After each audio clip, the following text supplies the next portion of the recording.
मी आपल्याला सर्वांना या ठिकाणी बोलवलं आणि आपण सर्वजण या ठिकाणी आलात म्हणून सर्वप्रथम आपले सर्वांचे आभार मानतो. 7 नोव्हेंबरला माझ्या संदर्भातली एक क्लिप मोठ्या प्रमाणामध्ये सगळ्या न्यूज चॅनल्सवरती, सगळ्या सोशल मीडियावरती ती मोठ्या प्रमाणामध्ये प्रसिद्ध झाली, व्हायरल झाली. आणि ती व्हायरल झाली जेव्हा मी क्लिप बघितली, पण मला कोणीही ती क्लिप खरी आहे का, खोटी आहे का, त्याच्या मागचं सत्य काय आहे, हे मला कोणीच विचारलं नाही. आणि आपणही कोणी त्याची शहानिशा केलाच नाही की ती क्लिप खरी आहे का खोटी आहे ती. पण मोठ्या प्रमाणामध्ये ती क्लिप व्हायरल झाली आणि त्याच्यामध्ये मला वेगळी वेगळी विशेषणं लावली गेली. म्हणजे एक काळ माझ्याबद्दलची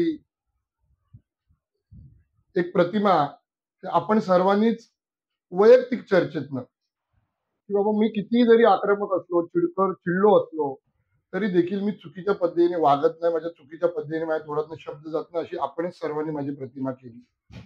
पण त्या व्हिडिओमध्ये जर आपण बघाल किंवा त्या जे काही बातम्या आणि त्याला जी काही टॅगलाईन लावल्या गेल्या, त्याच्यामध्ये दबंगगिरी, दादागिरी, भाईगिरी, गुंडगिरी अशा प्रकारच्या वेगवेगळ्या मला टॅगलाईन लावल्या गेल्या. अर्थात काय तेवढ्याच एका बाजूनीच त्या बातम्या झाल्या असं काही म्हणण्याचं कारण नाही. कारण दुसऱ्या बाजूनी काही पत्रकारांनी, काही मीडियानी, काही सोशल मीडियानी माझी देखील बाजू वेगळ्या पद्धतीने जी सत्य काय असेल ती मांडण्याचा प्रयत्न केला, त्यांनी ती मांडली. पण मुळात तिथं झालं काय, खरं काय, खोटं काय हे आपल्यापर्यंत कुठंच पोहोचलं नाही.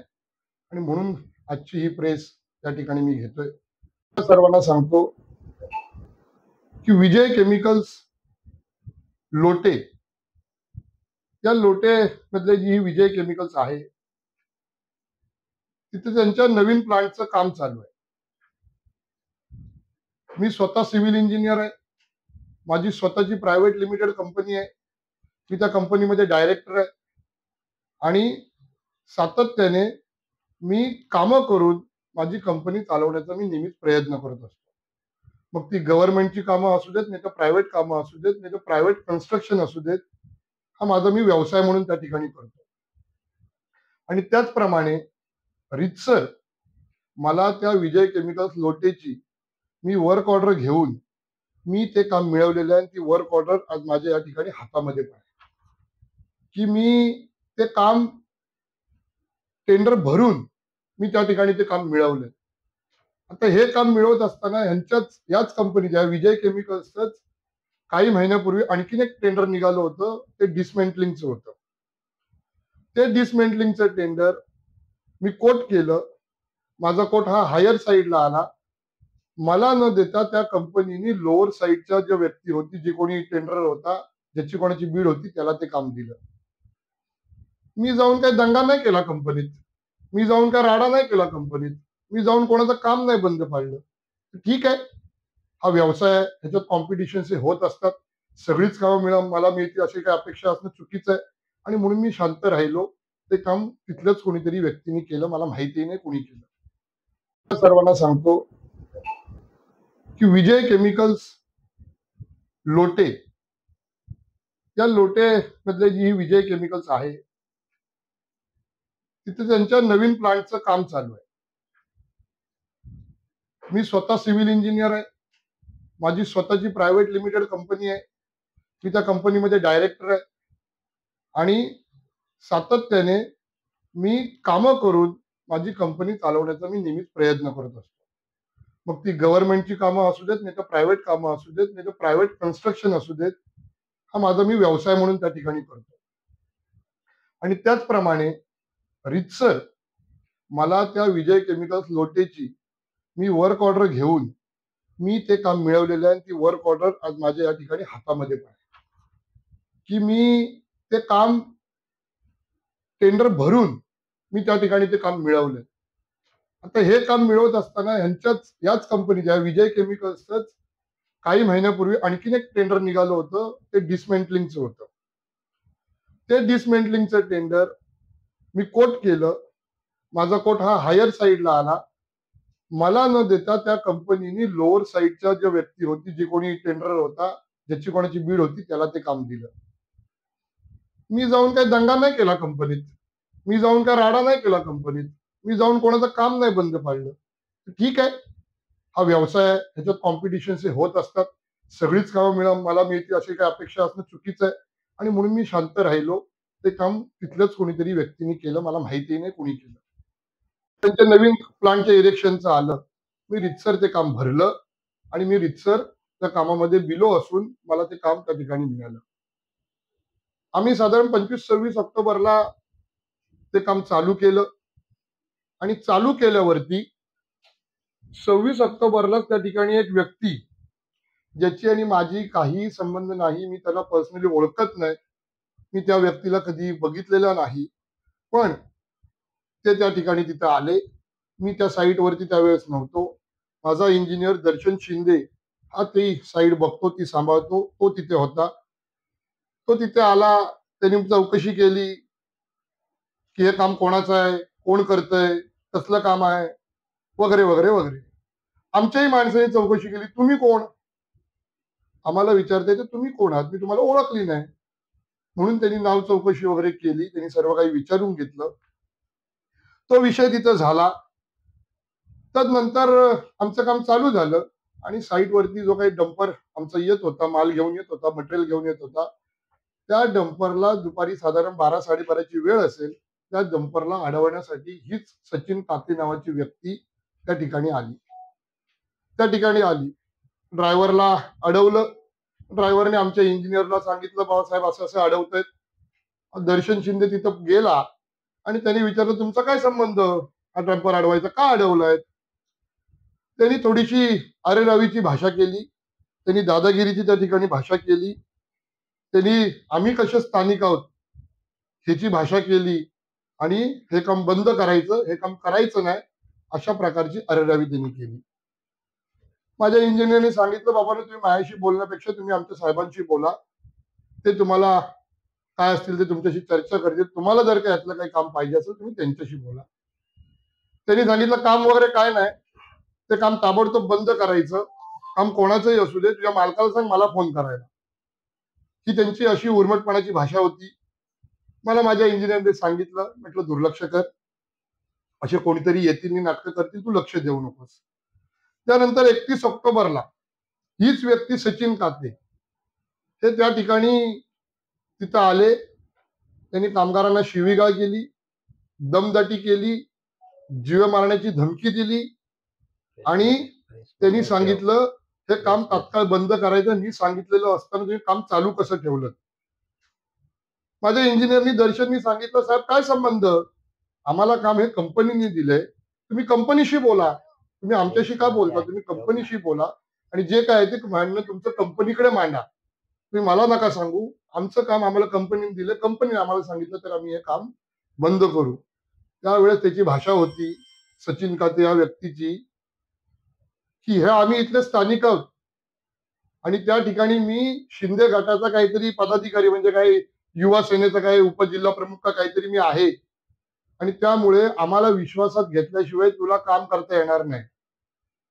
माझ्या इंजिनियरने अगदी प्लेनपणे म्हटला, सर विश्वासात म्हणजे काय, म्हणणं काय तुमचं सांगा ना. नाही नाही, तुम्हाला आम्हाला विश्वासात घेतल्याशिवाय ते काही करता येणार नाही आणि हे काही मी काही एकटा अशातला काय भाग नाही, तुम्हाला आम्हाला विश्वासात घ्यावं लागेल. माझा इंजिनियर म्हटलं, ठीक आहे साहेब, तुमचं काय असली मशिनरी वगैरे लावायची तर सांगा, आपण लावू. तो विषय संपला. त्यांनी पुन्हा सांगितलं हे काम बंद करायचं, आमचा जोपर्यंत विचार केला जात नाही तोपर्यंत हे काम करायचं नाही, हे काम करायचं नाही. ते 31 ऑक्टोबरला झालं आणि 6 नोव्हेंबरला पुन्हा तो व्यक्ती त्या ठिकाणी अगदी आणखी दोन माणसं घेऊन आला. त्यांची नावं काहीतरी, एक सचिन कालेकर आणि एक दुसरा काय रोहन कालेकर, अशी त्या दोन व्यक्तींची नावं आहेत. आणि त्यांना तो त्या ठिकाणी घेऊन आला आणि पुन्हा तेच त्यांनी उद्योग केला. त्यांनी माझ्या इंजिनियरला सोडून, इंजिनियरला तर बोललाच, परंतु त्याचबरोबर लेबर माझे जे कामगार तिथे आहेत त्यांना म्हटलं, तुम्हाला जीवे मारून टाकेन, इथनं तुम्हाला सांगितलेलं ऐकायचं आणि हे काम ताबडतोब बंद करायचं, हे ताबडतोब बंद करायचं. दर्शनने आमचं विचारलं, तुम्हाला नक्की पाहिजे तरी काय, तुम्ही सारखे सारखे येता आणि तुम्ही माझं काम बंद करता, तुम्हाला नक्की काय पाहिजे एकदा सांगा ना, तुला काय सांगायची गरज आहे का काय पाहिजे? आम्हाला विश्वासात घेतल्याशिवाय काय करता येणार नाही. तो म्हटला विश्वासात घेऊ म्हणजे काय करू? तुमचे काही डंपर आहेत, काय आहे, काय आहे? सांगा मशिनरी काय असेल ते आपण सांगू. आमच्या साहेबांना सांगतो आणि तुम्हाला ते लावतील तिथं तुमच्या काय. शेचे म्हटला, मला 10 लाख रुपयाची आमची मागणी आहे. ते 10 लाख रुपये आम्हाला इथं द्यायचे. इथं आम्ही स्थानिक आहोत. आमचा विचार केल्याशिवाय तुम्हाला काम करता येणार नाही.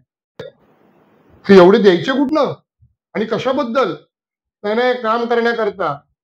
साहेब हे बघा म्हटलं, तुम्ही जर मला सारखा सारखा त्रास देणार असाल तर हे मला वाटलं आमच्या साहेबांच्या कानावर घालावं लागेल. एकदा आता यापूर्वी मी घातलंय. त्यांनी दुर्लक्ष आम्हाला करायला सांगितलं, पण तुम्ही जर तसं म्हणणार असाल तर आम्हाला सांगावं लागेल. त्यांना एवढी गुरमी, एवढी मस्ती त्या व्यक्तीला झालेली होती. त्यांनी सांगितलं, तुला ज्याला सांगायचं त्याला सांग. तुला ज्याला सांगायचंय त्याला सांग आणि तुला झेपत नसेल तुझ्या साहेबाला इथं बोलव. ही यांची भाषा होती. त्यांनी फार सौम्यपणे, नम्रपणे सांगितलं दर्शननी, की आमचे जे साहेब आहेत ते उद्धव बाळासाहेब ठाकरे पक्षाचे जिल्हा प्रमुख आहेत, विक्रांत जाधव, आणि ते त्या ठिकाणी पक्षाच्या मीटिंगला गेलेत. आता ते तुमच्यासाठी कुठनं येणार इथनं?